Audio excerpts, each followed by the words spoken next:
My program, This Is My Passion.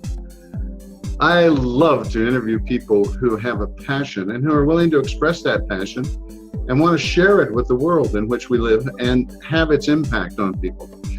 I think this is the best way to do it, to give a chance for people to be seen, to have their personality come across, and for you, the audience, to be able to kind of get the feeling for who they are. So welcome to this show. And welcome to my very first opportunity to interview someone who's having a tremendous impact on people's lives. And that's Mary Chambers. Mary Chambers, who is the CEO of Monumental Moments and Coaching Ninjas, and has invested a lot of her life in caring about people.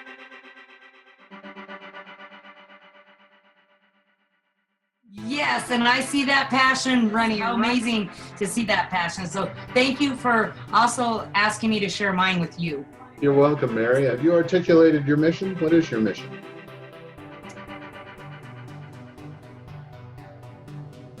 My mission is to be able to infuse value and worth across this planet. Wow, the whole planet. Well, let me stop. I'll expand it. How about the whole universe? Okay. So the reason why I say this is if we're all one and we're all connected, right? And it starts with us and we infuse it in our lives and then we're able to share it with others, it creates a trickle effect, right?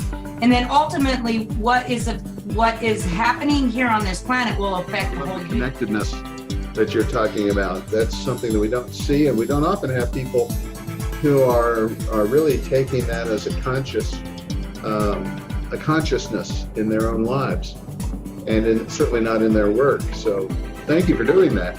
Well, Mary, what was it how did you come to the point that you cared this much about humanity?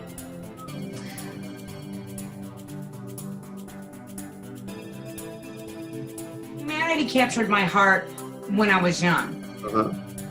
But what I know now, it's all been based on everything, my decisions, my beliefs, my ideas, my declarations that I made when I was growing up.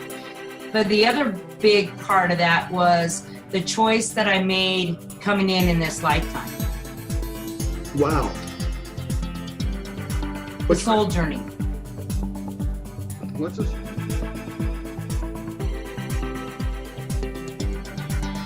Soul journey. I'm not sure my viewers will understand what a soul journey is. What are you talking about? So we're here as humans. Uh-huh. That's what it appears to be. But we're actually souls living a human experience. Meaning that we populate over and over through durations of time. Some people believe in reincarnation. I believe in eternity and rebirth, right? Okay. So through that process, we take on lifetimes. And through those lifetimes, there's karma. Some people would say that. There's experiences that we come in. And then eventually when we pass or we croak, we have a life review. Through that life review, we're able to determine, was that life valuable? Was it worthy? Was it done? Do we want to come back, or are we done and we want to stay in the light world?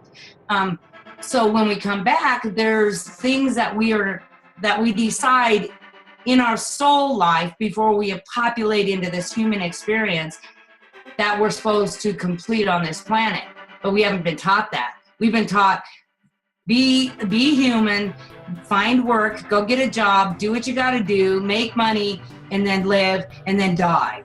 Well, more importantly, it's yes, all of those, plus find what your soul purpose is. Find out what your passion is. Listen to your soul, because ultimately it's going to win one way or another. And when we don't listen to our soul and we start listening to our head and our ego will kill us if we let it go enough. But more importantly is if we don't listen to our soul, we go through life situations, kind of like how we'll talk about here as we talk about some of my fun experiences.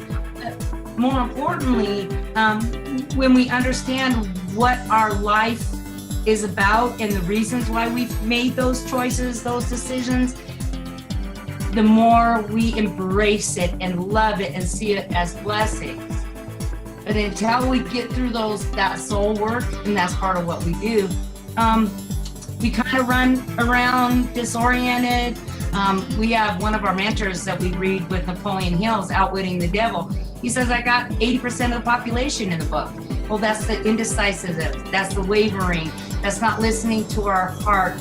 That soul is listening to the ego that doesn't want you to do anything beside be. Well, that's curious. This whole idea that you introduce of a soul journey and decisions that my soul makes before incarnation